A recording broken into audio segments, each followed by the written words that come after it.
అప్పుల బాధలు వెంటాడుతున్నాయా? అయితే 6 JVR వారి జాతిరత్నాలు ధరించండి. హాయ్ హలో నమస్తే, వెల్కమ్ టు మనన్ టీవీ. ఇప్పుడు మనతో ఉన్నారు ప్రముఖ political analyst doctor Bharat Reddy గారు. ఒకసారి వారితో మాట్లాడే ప్రయత్నం చేద్దాం. నమస్తే సార్. నమస్తే సార్, ఏ రాజకీయ పార్టీ నుంచైనా జనం ఏమి ఎక్స్పెక్ట్ చేస్తారు? సర్వీస్ ఎక్స్పెక్ట్ చేస్తారు, ప్రజల సమస్యలు ఏమన్నా ఉంటే తీరుస్తారు అని ఎక్స్పెక్ట్ చేస్తారు.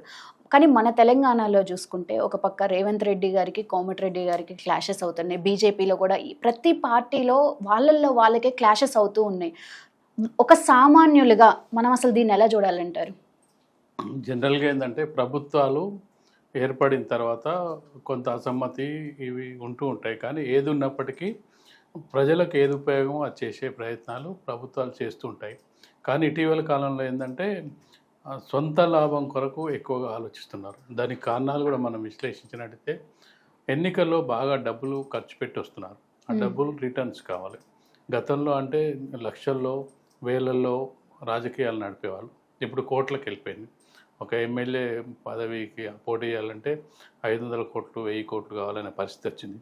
అవి ఎక్కడి నుంచి వస్తాయి? ఎమ్మెల్యే జీతం ఎంత వచ్చే ఈ డబ్బులు ఎక్కడి నుంచి తిరిగి రావాలి? తిరిగి రాబట్టుకోవాలంటే వాళ్ళకి కాంట్రాక్ట్ కావాలి, ఆస్తులు గతంలో పోగు చేసుకున్న ఆస్తుల్ని నిలబెట్టుకోవాలంటే పదవి కావాలంటే ఎమ్మెల్యే అయిన తర్వాత ఎమ్మెల్యేతో సంతృప్తి చెందకుండా మనకు కావాల్సింది ఏంటంటే ముఖ్యమంత్రి లేదంటే మంత్రి పదవులు ఇవి కావాలి. ఈ ఈ సందర్భంగా మనకు జనరల్గా మనం చూసుకున్నట్టయితే కుటుంబాల మధ్య కూడా గొడవలు ఎందుకు జరుగుతుంటాయి?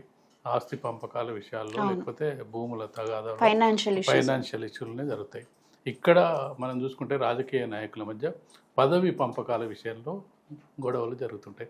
ప్రతి పార్టీలో కూడా మనం ఎగ్జాంపుల్గా తీసుకున్నట్టయితే మీరైతే ప్రస్తావించారో రాష్ట్ర రాజకీయాలకు సంబంధించి 3 పార్టీల్లో మనం ఒకసారి గమనించినట్టయితే రేవంత్ రెడ్డి మీద కోమటిరెడ్డికి ఎందుకు వ్యతిరేకత ఉందంటే, మొదటి రేవంత్ రెడ్డి తెలుగుదేశం పార్టీ నుంచి వచ్చిన వ్యక్తి రాగానే పిసిసి అధ్యక్షుడు అయ్యారు. పిసిసి అధ్యక్షుడు అయినప్పుడే వీళ్ళు ఆరోపణలు చేయడం జరిగింది. కోమటిరెడ్డి వెంకటరెడ్డి బ్రదర్సు ఇతను డబ్బులు ఇచ్చి పిసిసి పదవి కొనుక్కున్నాడని చెప్పి ఆరోపణలు చేయడం జరిగింది. కేసీఆర్ మీద వ్యతిరేకత అనుకోవచ్చు, ప్రజల్లో మార్పు కావాలనుకోవచ్చు, ఏదో కారణంతో కాంగ్రెస్ పార్టీ గెలిచింది. అందుకు అనుగుణంగా రేవంత్ రెడ్డి కూడా రాష్ట్ర వ్యాప్తంగా పీసీసీ హోదాలో ప్రచారం చేయడం జరిగింది. ఆ క్రెడిట్ మొత్తం రేవంత్ రెడ్డికే రావడం జరిగింది. రేవంత్ రెడ్డి క్రెడిట్కి వచ్చిన తర్వాత ఆటోమేటిక్గా ముఖ్యమంత్రి అవడం జరిగింది.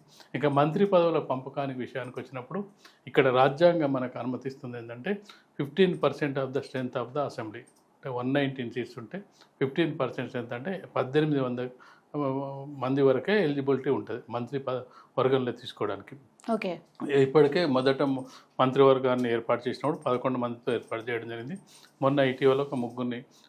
కోమటిరెడ్డి రాజగోపాల్ రెడ్డి ప్రాబ్లం ఏంటంటే అతను కాంగ్రెస్ ఇక గెలవదు. అప్పట్లో చూసుకున్నట్టయితే కాంగ్రెస్ బాగా వీక్ అయిన దశలో బీజేపీ బాగా పుంజుకున్నది చూడవచ్చు మనం. దుబ్బాక ఎలక్షన్ కానీ, హుజూరాబాద్ ఎలక్షన్ కానీ, అలాగే జిహెచ్ఎంసీ ఎన్నికల్లో బీజేపీ బాగా పుంజుకున్న సందర్భంలో ఎవరైతే కాంగ్రెస్ పార్టీకి గెలవదనుకున్న నాయకులందరూ కూడా వెళ్ళి బీజేపీలో కలవడం జరిగింది. అందులో కోమటిరెడ్డి రాజగోపాల్ రెడ్డి కానీ, అలాగే వివేక్ కానీ, వీళ్ళంతా చాలామంది నాయకులు అప్పుడు వెళ్ళి జరిగింది. ఎప్పుడైతే బీజేపీ కొంత వీక్ అయింది, కొంత క్యాడరు అధ్యక్షుడిని మార్చిర్రు అనే సందర్భం వచ్చినప్పుడు, బండి సంజయ్ని మార్చిర్రు, వీళ్ళు బీఆర్ఎస్ బీజేపీ ఒకటే అనే సందర్భం వచ్చినప్పుడు అప్పుడు మళ్ళీ వీళ్ళంతా తిరిగి కాంగ్రెస్కి వస్తున్న సందర్భంలో కాంగ్రెస్ పార్టీ నాయకత్వం మేము తెలంగాణ ఇచ్చి ఇప్పటివరకు 10 ఏళ్ళు అధికారంలోకి పొందలేకపోయినాం, ఏ విధంగా అయినా సరే ఈసారి అధికారంలోకి రావాలని చెప్పి ఆ వస్తున్న నాయకుల్ని పిలిచి వాళ్ళకు హామీలు ఇవ్వడం జరిగింది. మీరు మా పార్టీలో చేరినట్టయితే మీరు వచ్చిన తర్వాత అధికారంలోకి వచ్చిన తర్వాత మీకు మంత్రి పదవులు ఇస్తామని చెప్పి ఆఫర్ చేయడం జరిగింది. కోమటిరెడ్డి వెంకటరెడ్డి ఇప్పుడు అడుగుతున్నది, నన్ను బీజేపీ నుంచి కాంగ్రెస్లకు పిలిచినప్పుడు మంత్రి పదవి ఇస్తానని హామీ ఇచ్చారు, నా హామీని నిలబెట్టుకోమని చెప్పి. అక్కడ ఉన్నాయి 18 మంది పోటీదారులు, చాలామంది ఉన్నారు. వివేక్ కూడా అదే హామీతో వచ్చాడు. వివేక్ కోరిక నెరవేరింది. ఇక్కడ సామాజిక వర్గాల పరంగా చూసినప్పుడు ఇప్పటికే మంత్రివర్గంలో రెడ్డిలు ఎక్కువయ్యారు అనే వస్తున్న నేపథ్యంలో మరికొంతమంది తీసుకోవడానికి అక్కడ అనుమతి కొంచెం ఇబ్బందికరం ఉన్న పరిస్థితిలో ఇప్పుడు దాంతోపాటు ఇటీవల నేనే ముఖ్యమంత్రిగా 10 ఏళ్ళు ఉంటానని చెప్పిన సందర్భంలో అది కూడా ఒక కాంట్రవర్సీ అవడంతో కోమటిరెడ్డి రాజగోపాల్ రెడ్డి కొంత రేవంత్ రెడ్డికి అనుకో అది కొంత వ్యతిరేకత కాంగ్రెస్ పార్టీలో మనం చూసుకున్నట్టయితే గ్రూపులు, గొడవలు ఇవన్నీ సాధారణంగా ఉంటాయి. ప్రజా సమస్యల కంటే కూడా ఇవన్నీ సర్వసాధారణంగా జరుగుతుంటాయి. సార్ అయితే మరి ఇప్పుడు బీఆర్ఎస్ పార్టీలో కూడా చూసుకుంటే ఇటు కేటీఆర్ వర్సెస్ కవిత లాగుంది కదా. అవును, ప్రతి పార్టీలోను మన బీఆర్ఎస్ ఇక్కడ మన తెలంగాణలో 3 పార్టీల పరిస్థితి అలానే ఉంది. మనం కాంగ్రెస్ పరిస్థితి ఏదో ఉందో బీఆర్ఎస్ పరిస్థితి అంతకంటే ఇంకా ఘోరంగా ఉన్నట్టు కనిపిస్తుంది. ఇది నాయకుల మధ్య పంచాయతీ అయితే అది ఫ్యామిలీ మధ్య పంచాయతీగా మనం చూడొచ్చు.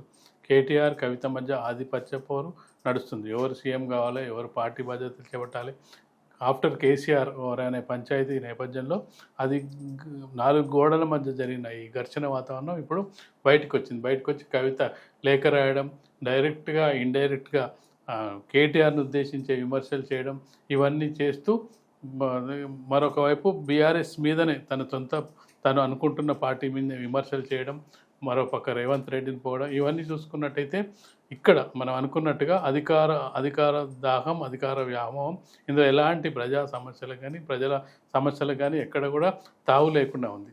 కేటీఆర్ బీఆర్ఎస్ పార్టీని చూసుకుంటే అది కేవలం ఏదో ప్రజా సమస్యలపై ఇంటి నుంచి ఏమైనా పోరు ప్రారంభమైందా ప్రజా సమస్యలు తీర్చడానికి అంటే వాళ్ళు 10 ఏళ్ళ అధికారం అనుభవించడం జరిగింది. వాళ్ళు మధ్యలో తెలంగాణ ఉద్యమంలోకి వచ్చినప్పటికీ వాళ్ళు పొందాల్సిన దానికంటే ఎక్కువ పదవులు పొందడం జరిగింది. ఎందుకంటే ఇంట్లో తండ్రి సీఎం, వాళ్ళ అన్న మినిస్టరు, వాళ్ళ బావ ఆయన మినిస్టరు, ఈమె ఎమ్మెల్సీ చేసింది, ఎంపీ చేసింది, వాళ్ళ ఇంకో అన్న చూసుకున్నట్టయితే ఆయన సంతోష్ ఎంపీగా చేయడం, అంటే కుటుంబంలో అందరికీ పదవులు రావడం జరిగింది. అయినప్పటికీ సంతృప్తి చెందక రాబో కాలంలో కూడా మాకు పదవులు కావాలని ఈ పంచాయతీ కేటీఆర్కి ఒక్కరికి ఎలా పదవి ఉంటుంది, నాకు కూడా పదవి కావాలని తప్పిస్తే ఇందులో ప్రజా సమస్యలు కానీ ప్రజలకు సంబంధించిన అంశాలు కానీ ఏం లేవు. ఇప్పుడు 42% రిజర్వేషన్ కోసం పోరాడుతున్న కవిత గతంలో 32% ఉన్న రిజర్వేషన్ కేసీఆర్ 22% తగ్గించడం జరిగింది. ఆ సమయంలో కవిత బీఆర్ఎస్లోనే ఉంది, వాళ్ళ తండ్రికి చాలా దగ్గరగానే ఉంది. ఆ సమయంలో ఒక్కసారి కూడా ప్రశ్నించలేదు. ఇప్పుడు అధికారం లేదు కదా, టార్గెట్ చేయాలి కదా, దాన్ని ఇప్పుడు రిజర్వేషన్స్ అంశంగా తీసుకోవడం జరుగుతుంది. కాబట్టి మనకు ఆ పార్టీలో కూడా బీఆర్ఎస్ పార్టీలో కూడా మనకు లిక్కర్ స్కామ్లో కేసీఆర్ గారు కానీ కేటీఆర్ గారు కానీ తనకు సపోర్ట్గా లేరు, నేను జైల్లో ఉండాల్సి వచ్చింది అనేది ఏమైనా ఉందంటారా కవితలో? ఖచ్చితంగా ఉంటుంది. జనరల్గా ఏంటంటే హత్య చేసిన పిల్లలకైనా తల్లిదండ్రులు మావాడు హత్య చేయలేదు, మంచివాడని చెప్పే ప్రయత్నం చేస్తుంటారు. ఒక క్రిమినల్కైనా ఎవరికైనా, తాగడానికైనా ఎవరికైనా వాళ్ళ పిల్లలు వాళ్ళకు గొప్పగానే కనిపిస్తారు. గొప్పగా కనిపించకపోయినా కనీసం మద్దతు తెలిపి సపోర్ట్ చేసే ప్రయత్నం చేస్తారు. లిక్కర్ స్కామ్ అనేటప్పటికీ జనరల్గా ఎట్లుంటుందంటే ఒక నెగిటివ్ థాట్ ఉంటుంది. లిక్కర్ జెంట్స్కు లిక్కర్ అంటేనే లేడీస్ చాలా దూరంగా పెడుతుంటారు. లేడీసే లిక్కర్ స్కామ్లో ఇరుక్కున్నారంటే అది సెంటిమెంట్ కూడా వర్కౌట్ అవుతుంది. ఎందుకంటే తనకు సపోర్టింగ్గా వెళ్ళినట్టయితే, ఏదైనా వేరే విషయం మీద సపోర్ట్ చేసినట్టయితే నా బిడ్డను జైల్లో వేస్తారా, మా చెల్లెని జైల్లో వేస్తారా అని వెళ్తే బయట నుంచి కొంత సపోర్ట్ వచ్చేది, కొంత ప్రెజర్ వచ్చేది సెంట్రల్ గవర్నమెంట్ మీద. దాని మీద లిక్కర్ స్కామ్లో ఏదో అరెస్ట్ అయింది. జనరల్గా ఎవరన్నా రోడ్డు మీద పోతుంటే పడితే మామూలుగా పడ్డవానికి తాగి పడ్డవానికి తేడా ఉంటుంది. వాడు తాగి పడ్డాలే అంటారు, మామూలుగా జనరల్గా పడ్డానికి అరే పాపం అని అంటారు.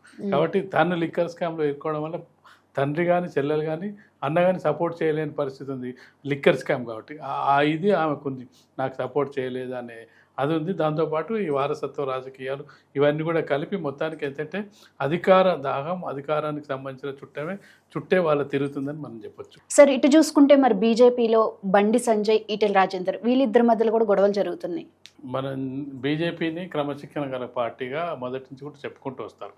ఇక్కడ బీజేపీలో ఘర్షణలు జరగడానికి ప్రధాన కారణం ఏంటంటే మొదటి నుంచి బీజేపీ ఉన్న వాళ్ళకు మధ్యలో బీజేపీలోకి వచ్చిన వాళ్ళ మధ్య తీవ్రమైన ఘర్షణలు జరుగుతున్నాయి.